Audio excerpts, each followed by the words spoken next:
Good afternoon, everyone. Thank you so much for being with us today, and thank you especially for the people that have been here since 10 o'clock. We have a long program today, but I hope it's been beneficial and rewarding and loving and inclusive and belonging for everybody. So we thank you so much for being here. Before we get started, I want to make sure, hopefully, everyone will stay to the end so we can get a group picture. Um, we want to get everybody in the picture for your participation. We thank our sponsors today, Doakes Design Architecture, again, our silver sponsor, Kim Doakes. Let's see, Architecture and Urban Design PC, Louis Fisher is back there in the back. And Brand New Design, Mike Ford and his representative, Asia Williams. So my name is Karen Burton. I am one of the co-founding members of Noir Design Parti, along with Saundra Little. We are focused on highlighting the work of Black architects in Detroit. Many of you have heard us say that when we started, 6 years? Wait a minute. 2016, 8 years ago. What, is that 8 years? Yes, 8 years, my math. Been away for a little while. 8 years ago, people were saying they didn't know any Black architects in Detroit. Some people had the nerve to say that to Saundra Little, who was a licensed architect in Detroit. So this has been our labor of love, doing the work to highlight licensed architects and designers and people who have shaped Detroit, both men and women. We started out looking for the first licensed Black architect in the city and in Michigan, who was Donald White. We did a lot of work with Nathan Johnson before he passed away, and got recognition, worked to get him recognition. And then we also have talked with Linda Haith, who was the first Black woman architect licensed in the state of Michigan. She had a death in the family. She wanted to be here but could not.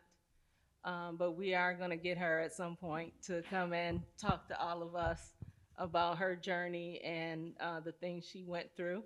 Very inspirational. We did get an opportunity a couple of years ago to see her get the gold medal at AIA Grand Rapids. So that was fantastic. So Linda Haith was the first Black woman licensed architect, licensed in 1983. And that was 50 years after Donald White, who was the first Black man to be licensed. So there was a big gap before the first Black woman. And in that year, there was another woman in 1983, Barbara McGee. And then you all saw Beverly Hannah on the screen, an inspiration to us all, the first Black woman to have a sustainable architecture firm in the city. So we got to see her at the Celebration of Architecture recently. She was on the first panel that we had. This is our second event where we've had a panel of Black women architects. And we want to keep it going. We want to do it more often than 5 years, I think, Saundra, right? All right, so hopefully this is being recorded, and this will be part of our podcast. We have a podcast, Hidden in Plain Sight, SITE. If you have the brochure, there should be a QR code link on the back. Please like, subscribe, listen. We have one season out with 10 episodes, and our next season is close to being ready to go. So we hope to get that out. All right, so that is some of the housekeeping here. As you can see, we have an illustrious panel today of Black and Asian women in architecture. So this panel is kind of unique because we have a good cross-section of people in their licensing journey, right? So I'll start with Leslie Tom. And I'm not going to read the bios, they are in this brochure. But Leslie is Chief Sustainability Officer with the Wright Museum of African American History. She is your lead AP? Are you lead AP? Not yet? Okay, all right. But she is on her licensing journey. We also have Asia Williams, Associate AIA, NOMA, with the University of Detroit Mercy, and a Hip Hop Architecture Fellow. We have Iman Suleiman, AIA, NOMA, Lead Green Associate, with Quinn Evans Architects. She is relatively newly licensed, 2 years, right? All right, great. And then Nikki Taylor, associate with Smith Group in the lab planning area, AIA, NOMA. You've been licensed for how long, Nikki? About 8 years. 8 years, all right. And then Saundra Little, co-founder of Noir Design Parti and principal at Quinn Evans, as you heard. AIA, NOMA, FAIA. FAIA, a fellow in the American Institute of Architects, NOMA, and lead AP. So I didn't read the bios, but I want each of you to just give us one of your favorite highlights from your bio, something that's really unique. And I'll start with Leslie here. Sure. I'm Leslie. I'm the Chief Sustainability Officer at the Charles Wright Museum. And we are creating a lot of example projects of how museums can play a role in the climate crisis.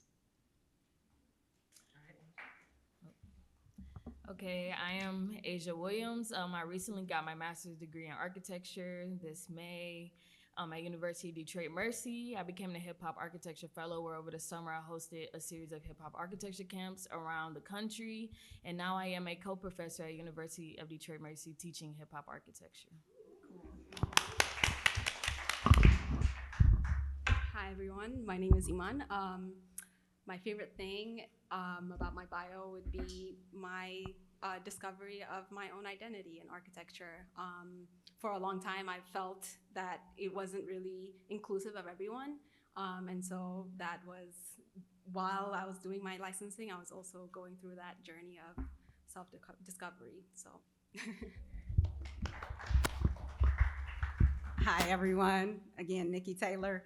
The thing I want to highlight is that I'm born and raised in Detroit. Went to Detroit public schools. So when people try to disparage your public education or maybe where you came from, or you think that you can't succeed because you maybe didn't get a paid education, you can do it. If I can do it, you all can do it too. I feel like everybody's heard enough from me today, but Saundra Little, Principal and Director of Diversity, Equity, and Inclusion at Quinn Evans, also co-founder of Noir Design Parti, also Midwest Vice President for NOMA National. I guess the biggest thing here lately is I am planning to run for NOMA National President this year. So that's another big jump. But yeah, I guess serving and diversifying architecture has been a passion for mine. As you can see, the projects that I do, the committees and projects that I run, like Noir Design Parti, I've always had the passion to get more individuals who look like us into the profession. All right, thank you. So I'm just gonna get right to it. What challenges have you faced as a woman of color in the architecture profession? You want me to go first? Pardon? Oh, I thought you were saying you wanted me to go first. Oh, you can go first. You can go first. We can go down the line if we want. I really enjoyed the discussion today virtually, just to hear her talk about how everything affects your family and your kids. My kids are here. So my son and my daughter are both here in the room. I've drugged them through architecture, I believe. But they come to conferences with me. They come to events with me. They are so professional at a young age, I think because of that. But I did feel a little guilt today when the ladies was talking about it. I said, I didn't wait till they were like younger, get older and decide to do certain things. But I think they turned out all right. They're both college graduates. Even my 18-year-old has his associate's degree already, being dual enrollment. So I was a first-generation college grad, and they have come along and made our family a second-generation college graduates. So I am very proud of that. But yeah, architecture is a lot. It invades your life a little bit. So I would say be cautious of that with your family. I'll put that out there. Nikki? I'll share a few of my challenges. One of them is being second guessed a lot. I feel like I hear from people who maybe support me. They've been asked questions and I'm like, I already answered that. Why did they ask you that? And what did you tell them? And they're like, I told them the same thing you said. And I'm like, okay. So that's been a challenge. I was told I needed to be licensed in order to be promoted at the company I'm at. When I watched other people who were not licensed, who did not look like me, get promoted. And then the third one I'll say is, sometimes I struggle with my hair because I do tend to wear a bun and I like to wear my natural hair. I like to wear a lot of different styles, but when I'm thinking about if I have different clients who may have certain expectations, and I haven't gotten caught out on it, I just always want to be conscious of, I don't want that to be a barrier between me and whoever I'm talking to. I don't want that to ever come into play. And like I said, it hasn't, thank God, but it's always at the back of my mind. I will say your hair is beautiful. Oh, thank Today you. is always beautiful, and it still amazes me in 2024 that we are still struggling with presenting our authentic selves and who we are. And I'll actually build off of what you just said in terms of, showing up as yourself and being accepted. But then there's a lot of, mental math that we do in terms of disarming those who are around us. And when you're a minority, a lot of times you do take on that responsibility, whether you like it or not. And that's something that I have always struggled with. Well, not struggled, I've managed to make it work, but it's something that always I have to gear myself up for whatever interaction that comes next, because you just never know what the other person is coming with. And then another thing that I think I found challenging in architecture was education. It really, really felt like it was one-sided.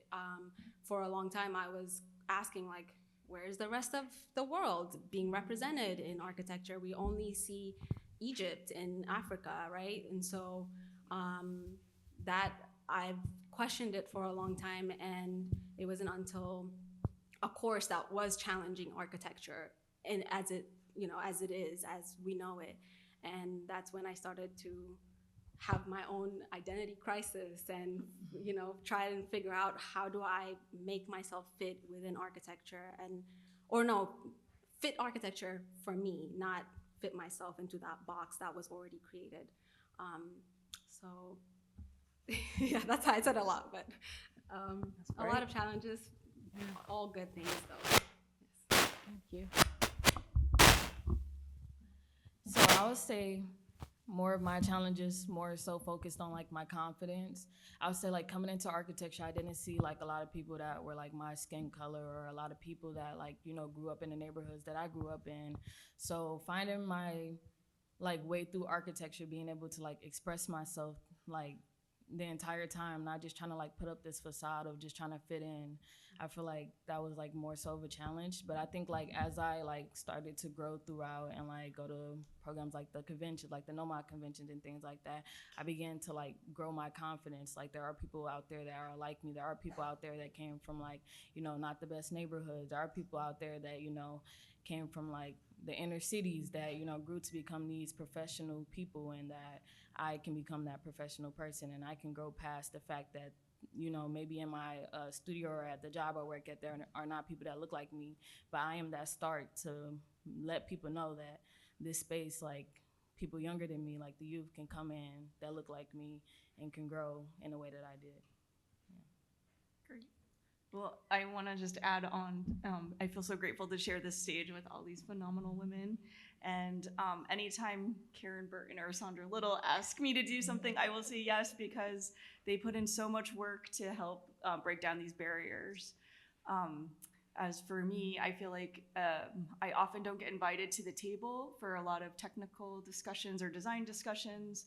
And so I'm constantly running around trying to figure out who's putting on the meetings and what the agenda is to see if I need to advocate for myself to be placed at the table. And I find that I could just, how many hours I am just running around trying to find out just basic information.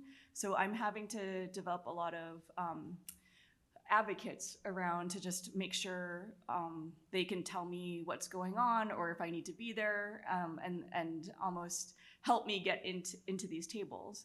Even now, I've had the opportunity to have wonderful project managers who've seen the discrepancy of gender, I think, or of not feeling invited to different spaces. And sometimes the strategies they've done that has really helped me is give information to myself and then tell the other project architects or teammates that they need to speak to me to get that information.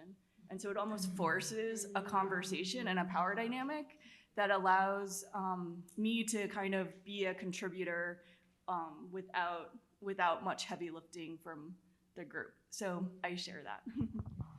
That's a great solution, because I was going to ask, how can we help young women in architecture and sometimes older women help boost that confidence and help them to navigate those relationships? And that's great. You mentioned something else, Leslie, too, during our pre-call about advocating for yourself for raises as right. well. Can you talk about that a little? Sure. I think this was part of the mentorship question. And I feel so grateful that I was actually brought into Detroit and into the Charles H. Wright Museum from Wayne State University's Detroit Revitalization Fellowship.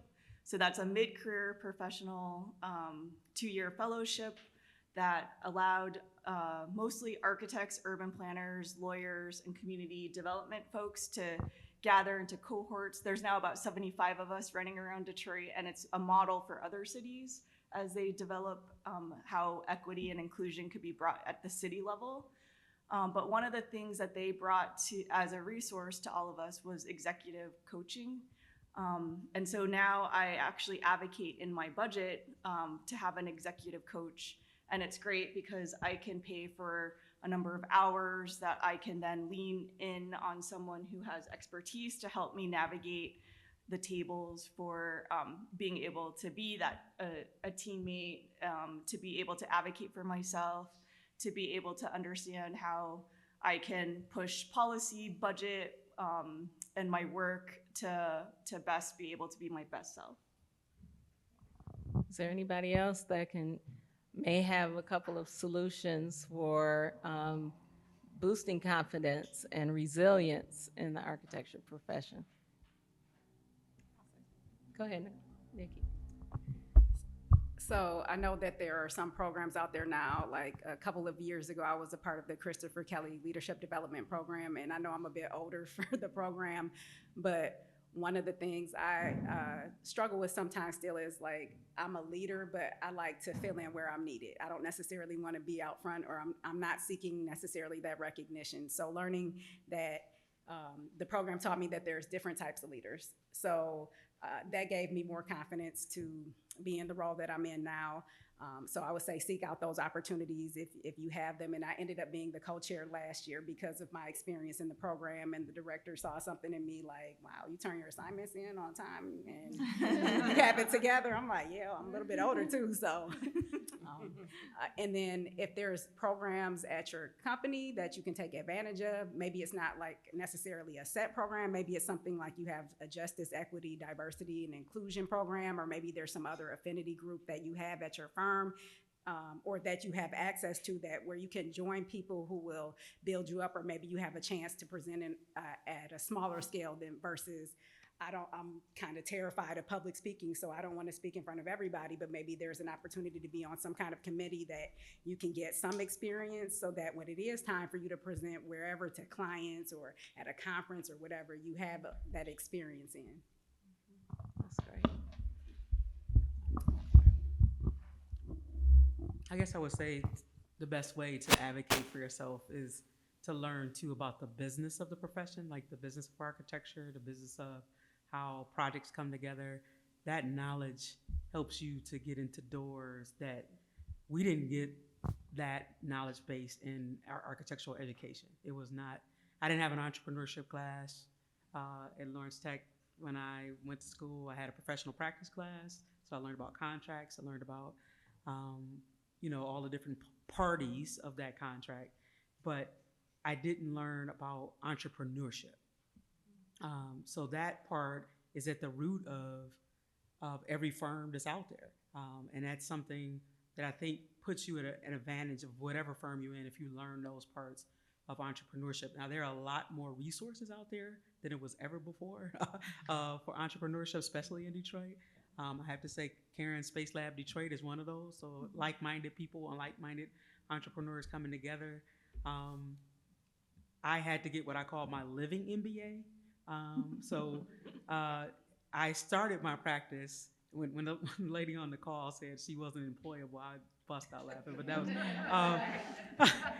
But I started my practice because of the recession. So no one was hiring. Everybody's laying off people in droves. I was caregiving for my parents. So I wasn't moving out of the state. I wasn't gonna go to New York and get a job. I wasn't gonna go to San Francisco or any other place to get a job. So I was like, I have to make a living here. I have to figure it out. And because of what happened to Detroit that was so stark with the big three being hit so hard, that it forced Detroit to put entrepreneurship training throughout the city. I was able to get that training with so many different programs. I went to all the programs. I went to Goldman Sachs 10,000 Small Business Program, SBA Emerging Leaders Program. TechTown had Fast Track to the Future. That was the first entrepreneurship class that I took.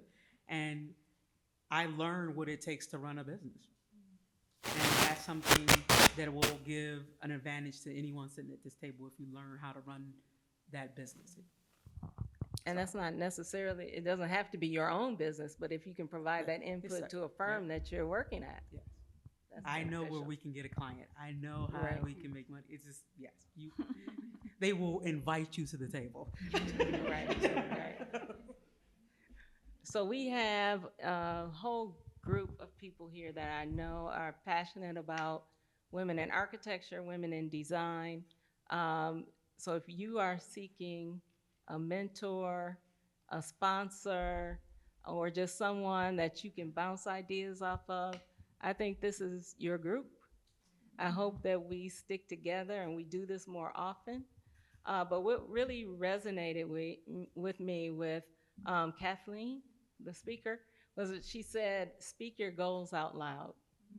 So if you all want to do something, if we want to do something, say it out loud. Let us know what your dreams are, what your goals are, so we can hold you accountable for that. As Saundra will tell you, I will definitely hold you accountable for that. Karen, anything, If you Miss want Johnson. But look, we can support each other in that. So speaking of mentoring and sponsoring, how has mentorship played a role in your journey? Did you have a mentor? I didn't feel like I always had a mentor. Wendy and Stephanie and I were just talking. We all worked at Smith Group together. We said we were each other's mentors because we didn't really feel like we had them, so we had each other to talk to. So how did mentorship play a role in your career journey? We'll start with Iman, if you like. That's okay. So when I went to college, I wasn't initially going for architecture. I was going for civil engineering, and chemistry really broke me, and I was like, I need to pivot and I need to find something that's like, and more designy too, because engineering is so boring. So my, no offense. sorry. I'm sorry. But so I was just trying to figure out. I didn't know about architecture even while I was in college. It wasn't really at the forefront of options. So my first mentor wasn't an architect. She was just a friend of my sister's. She sat me down and was like, you need to figure your life out. Like, what do you like? Figure out what you like. And it was, okay, I like art and I like building. So she was like, go talk to an architecture advisor.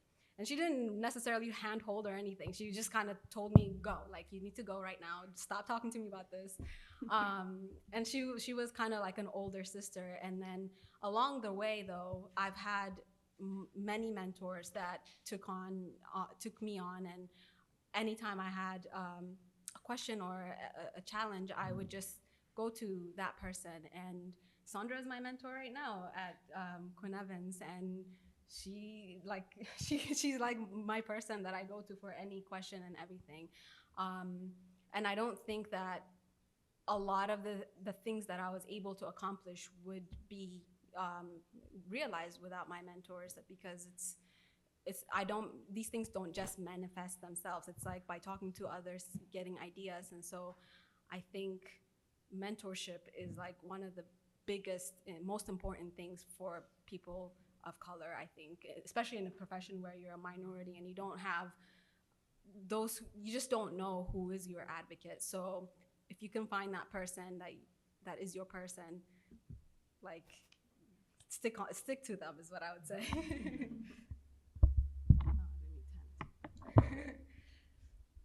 So I'll talk next. Starting off just in high school, having a mentor who even like spoke to me about architecture, having architecture as a curriculum in high school, and her even showing me like the Guardian building as a, like, just being in high school and seeing that architecture really pushed me to, pursue it in college. But even starting off like my first year, having a Black professor as, my professor really motivated me to like push through architecture, because I knew like there weren't any other professors at the time really that were Black within my school. So that really helped motivate me.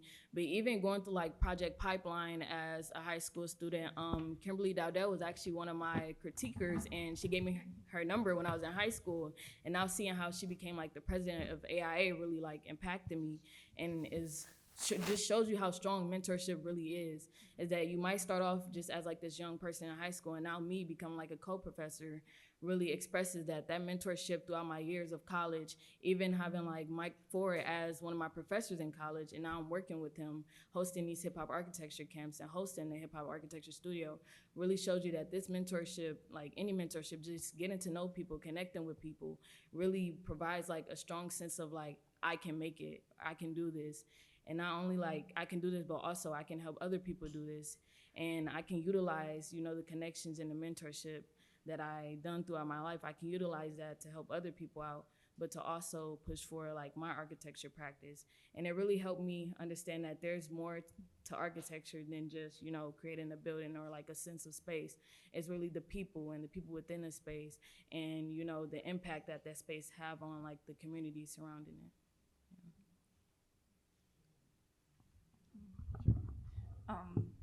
Yeah, that was great. I do feel like in the museum space, some of my museum colleagues often say that they see that architects are able to go into spaces, talk to people, and then combine things into new things. So I feel like the more we all talk, the more ingredients we have to be able to build new things. And I feel like building that community social network is huge.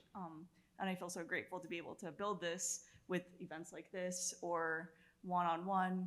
I know for myself, I was asked to be the associate director for AIA in the state of Arizona. So that was overseeing all the intern architects in Arizona.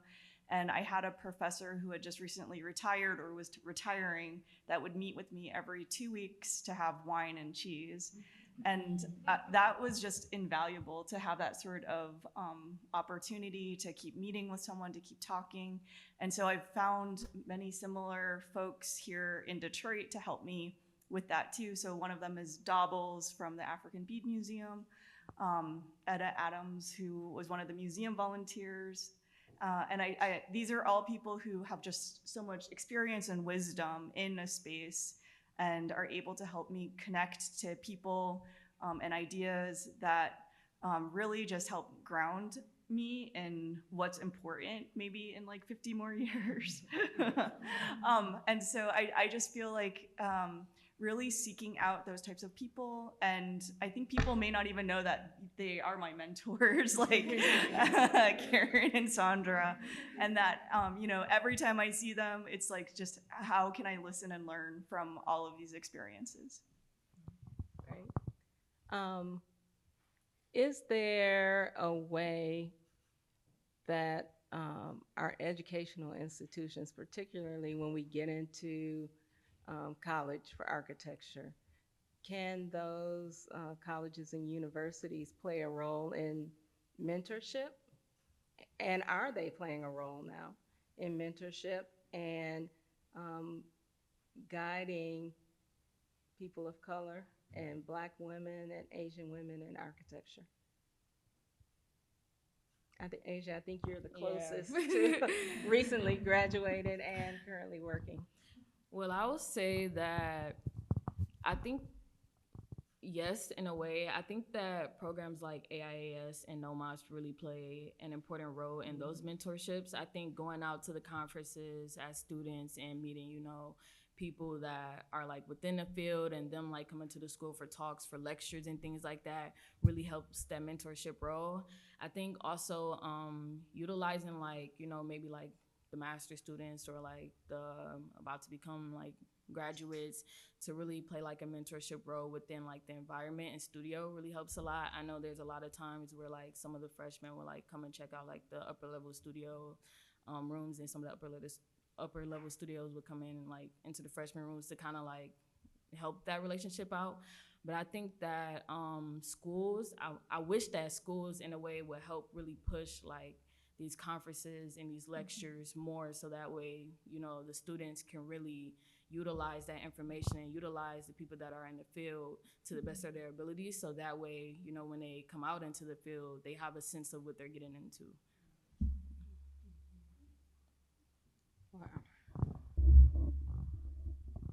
I am glad for all of the efforts that are in the educational process now. I don't even say what year I was in college. What was that? I got my master's in 98. There weren't like at LTU. There was not a NOMA chapter. I didn't have my first NOMA chapter experience until I was a professional working at Hamilton Edison, and went to a NOMA conference, and we started a NOMA Detroit chapter here in Detroit. I think that was like 2003. Seven? Okay, 7. Maybe I went to the NOMA conference in 2003. I think that's the first conference I went to. But there's always that professor though. There's always that professor that takes an interest in you. For me, it was Rochelle Martin at Lawrence Tech. Anybody who was there when I was there back in the day.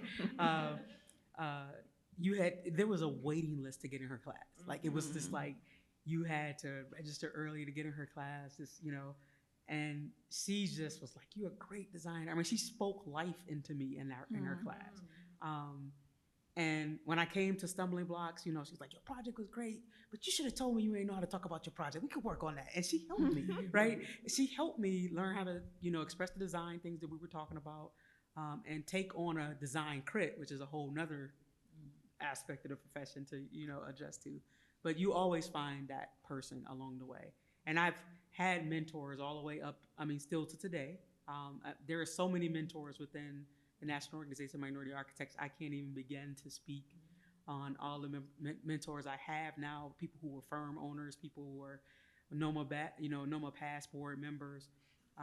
When I went after my architectural fellowship, I didn't have a problem at all getting letter writers from across the country. Because of NOMA, I knew people from West Coast to East Coast. The family there is amazing. If it wasn't for Liz Nibby, Liz Nibby was a principal at Quinn Evans. I wouldn't be at Quinn Evans. I wouldn't have applied for my fellowship. Liz was like, you need to apply for your fellowship. You have what it takes to apply for your fellowship. I was like, not on my radar, Liz. Like, what are you talking about? She's like, you doing advocacy work, you do sustainability work, you do, you know, she just started pointing it out to me. She said, oh, for real, I'm telling you, I'm gonna send you a packet. Look at this packet. I mean, she did not give it up. I was like, okay, you know, and she basically got me talking to the AIA Michigan Fellows.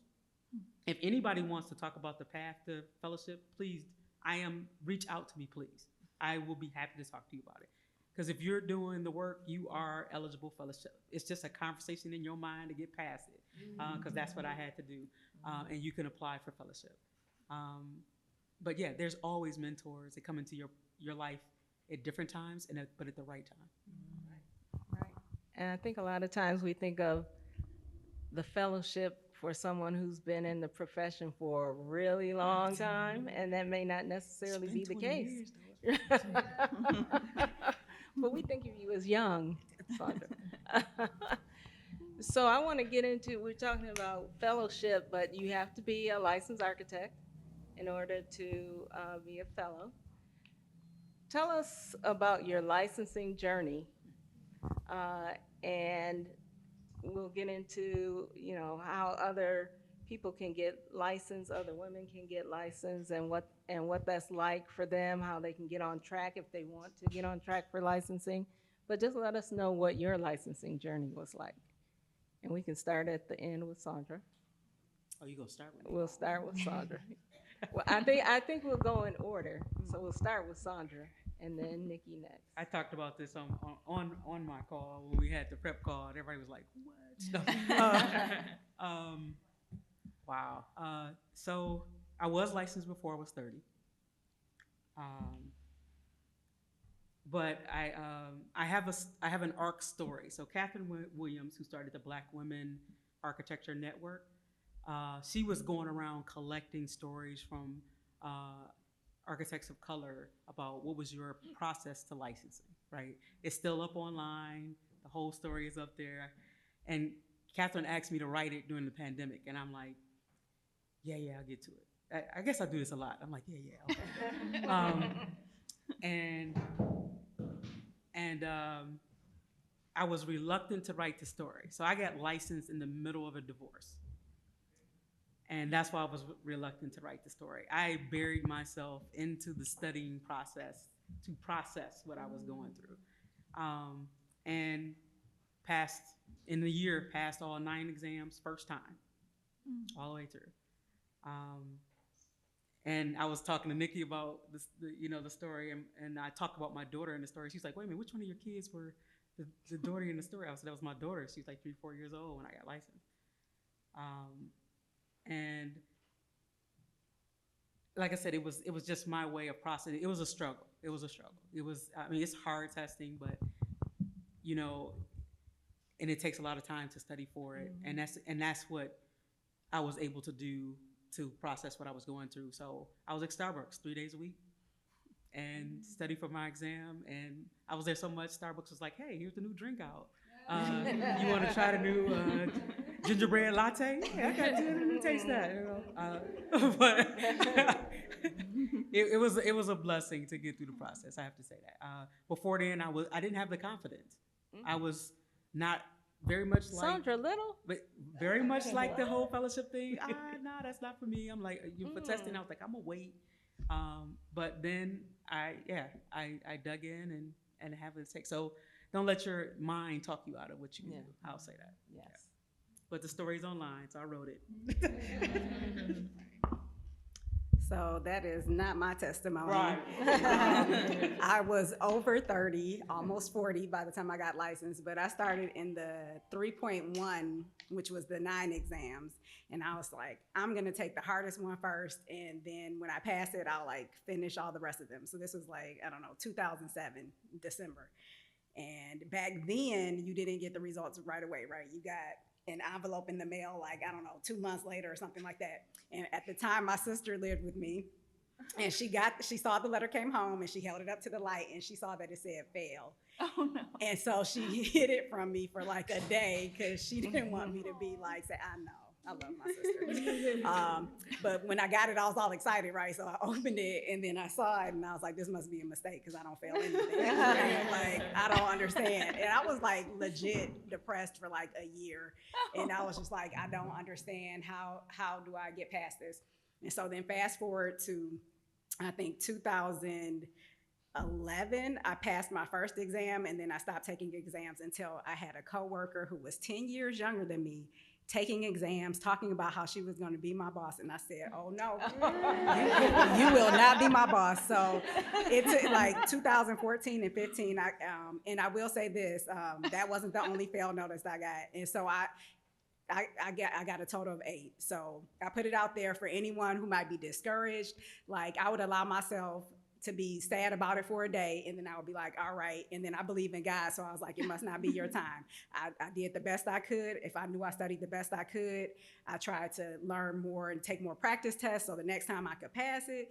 But I was just like, it must not be my time. God has a different time for me for whatever reason. Maybe I'm not ready for the responsibilities that come along with being licensed. I don't know, but I just had to take it. Like, I'm gonna just keep going. And to this day, like, I've told people, if you have problems passing exams, you can come talk to me, because you have to get over it. If that's one of your goals, we can get past this. We can take practice exams. I can help you. So I ended up passing my last one in 2015, I think it was, right as the rolling clock. I don't know if that's still a thing, but it was like days before the rolling clock, I was gonna lose my first exam, but I ended up passing that last one, and I said, thank you, Jesus. Yes.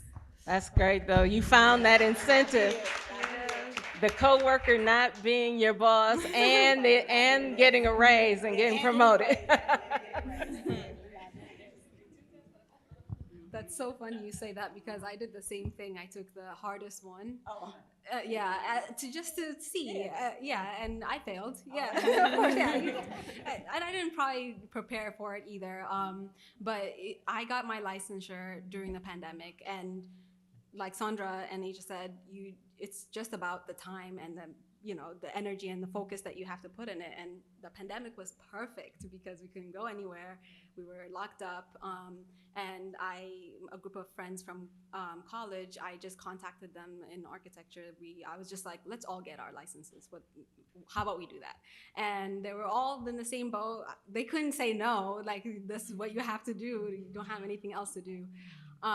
So the 4 of us would check in on each other, have study, group moments, and just encourage each other through it all. And the 3 of us got licensed within a span of like a year of each other. And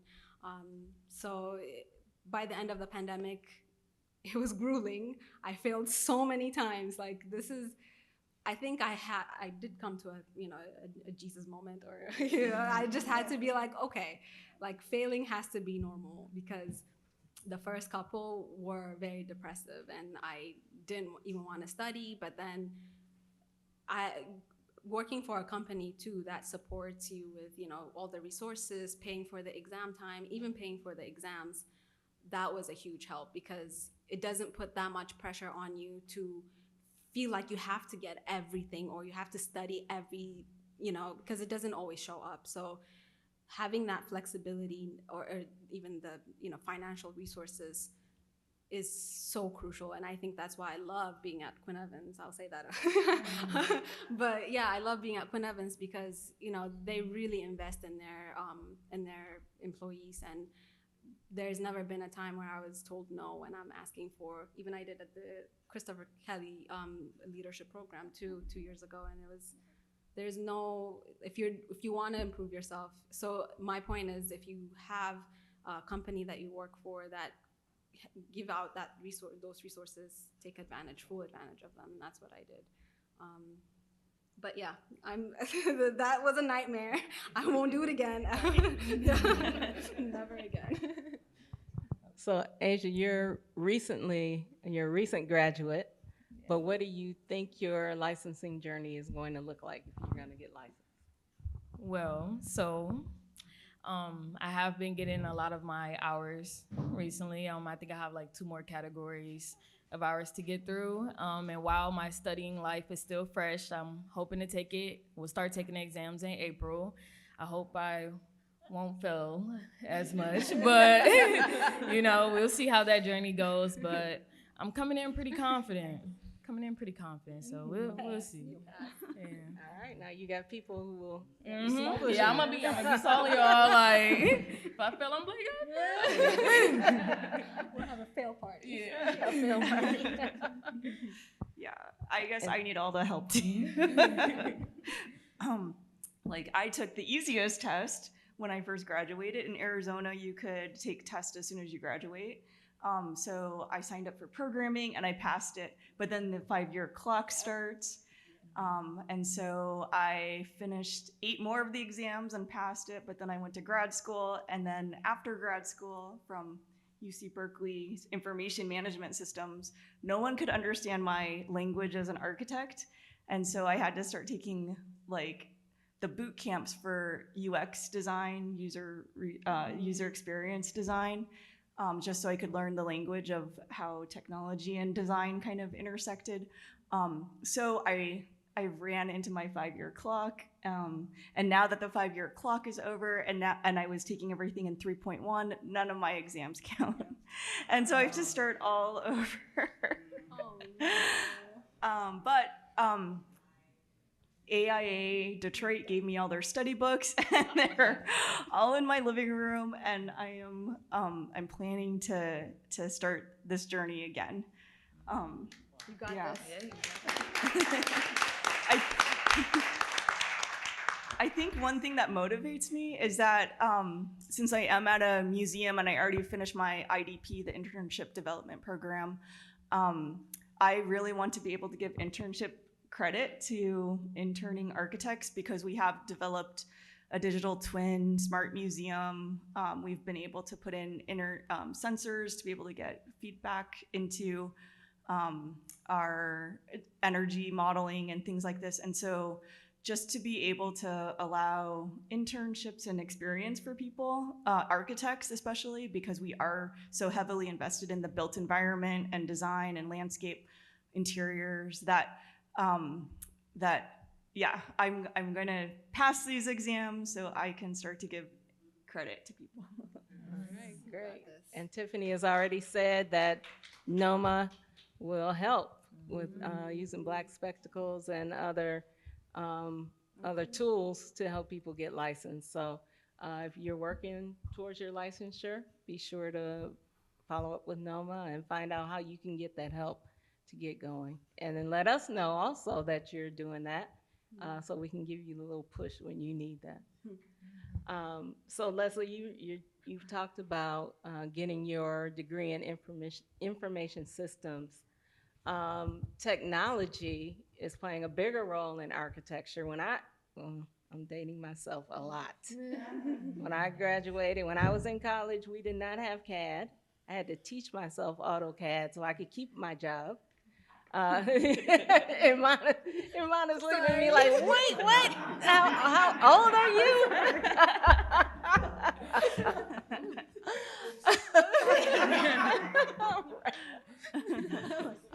But it's playing an even bigger role now. You talked about the digital twins, there's AI, there's so many things that are being incorporated into architecture and construction and shaping that future.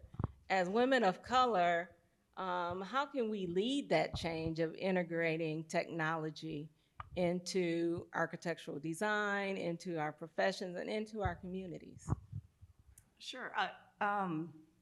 I love this question because I really do think it helps to bring people, especially women of color, to the table.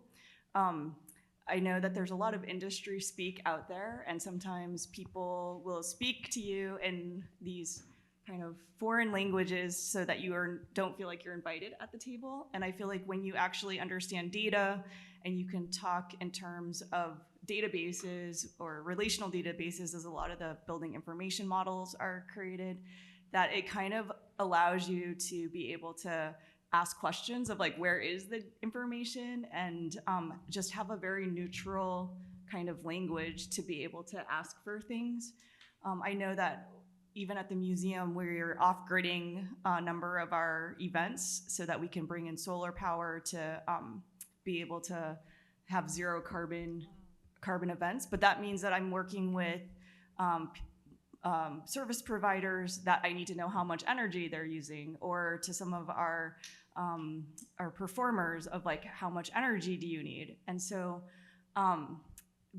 there's a lot of people that just sort of discount what that number is. Maybe they don't know, but also maybe it's just sort of that there's a lot of variables, and I think we're still figuring out a lot of things. But when you're able to actually be like, no, I need to sub-meter this outlet and be able to understand how much energy usage we're actually using, and whether there's variables of like, more energy is used, the louder things are. Just understanding just like the whole ecosystem of some of these sustainability things with technology, that it allows people to grow in expertise and then be at the table. So I'd say, yeah, follow the science and math and technology, and like be able to help to advocate for yourself of why you might want to be at the table. Right. Anybody else want to answer that? Is anybody using AI tools for their designs now, or anything like that? I mean, I know it's tough with technology sometimes stepping out there, but that helped me, myself, Damon and myself, when we started our architectural firm. So in 2008, BIM was still early adopter. Like, you know, it was like half the offices still using CAD, half of them still using BIM. So we were like, we're a small firm that uses BIM, period. And that allowed us to partner with large firms. Like, I have a minority firm that I'm working with in Detroit that is using BIM, and we can team with them. And it was just, we teamed up with all of our past employers, different firms, just because of that. And then we were both teaching and starting our practice at the same time. So we were actually teaching Rivet classes at our respective colleges where we were teaching at, both Damon and myself.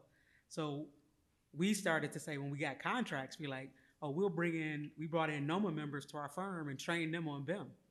We was like, hey, you know, and everybody was laid off. So he was like, you needed something? He was like, so hey, come in. I was there. He's like, come in, we'll teach you how to use Rivet. We'll teach you how we've used it on projects.